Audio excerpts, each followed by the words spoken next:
నమస్తే మామ. సో ఇప్పుడు టైం అయితే 8:23 అవుతుంది. సో నేనైతే 7కి లేచా. సో రెడీ అయ్యాను. సో ఇప్పుడు ఏం లేదు, టైం అయిపోతుంది. తొందరగా తినేసి కాలేజీకి స్టార్ట్ అయిపోవాలా. సో ఈవినింగ్ కలుద్దాం. So stay tune. నమస్తే మామ. సో ఇప్పుడు టైం అయితే 8:43 అవుతుంది. సో ఈవినింగ్ వచ్చాను. నిన్నటి వీడియో అంతా ఎడిట్ చేశాను, పోస్ట్ చేయాలి, ఇంకా చేయలేదు. అండ్ థంబ్నెయిల్ ఎడిట్ చేయాలి కాబట్టి సో బయట వర్క్ ఉంటే వర్క్ చూసుకొని వచ్చాను. సో ఇప్పుడైతే మన థర్డ్ మీల్ చేస్తున్నా. సో ఆఫ్టర్నూన్ నూడిల్స్ తిన్నా కాబట్టి అది షూట్ చేయలేదు. సో ఇప్పుడు మన థర్డ్ మీల్ అయితే సో ఇదనమాట.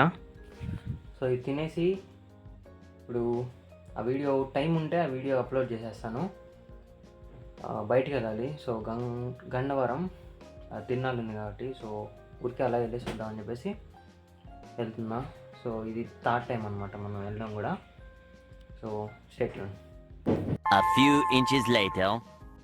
So due to some reasons మనం అయితే తిరునాళ్ళకి వెళ్ళట్లేదు.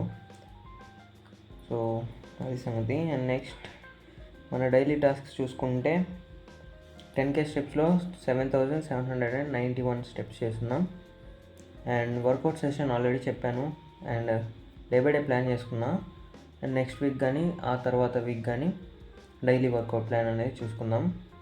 And next daily videos uploading. So present నిన్నటి వీడియో అప్లోడ్ చేశాను. సో 13% అయితే అప్లోడింగ్ అవుతుంది. సో ఇవి నైట్ కల్లా అప్లోడ్ అయిపోద్ది డెఫినెట్లీ. సో అంతే. అండ్ ఇది సో మనం స్వీట్స్ చూస్తే అసలు కంట్రోల్లో ఉండలేం కాబట్టి సో ఇది. అండ్ ప్లస్ మనం డైట్లో లేం కాబట్టి ఏం ప్రాబ్లం లేదు. చూద్దాం, డైట్ కూడా ప్లాన్ చేద్దాం. సో అది. సో ప్రస్తుతానికి అయితే అంతే. నెక్స్ట్ వీడియోలో కలుద్దాం. బాయ్.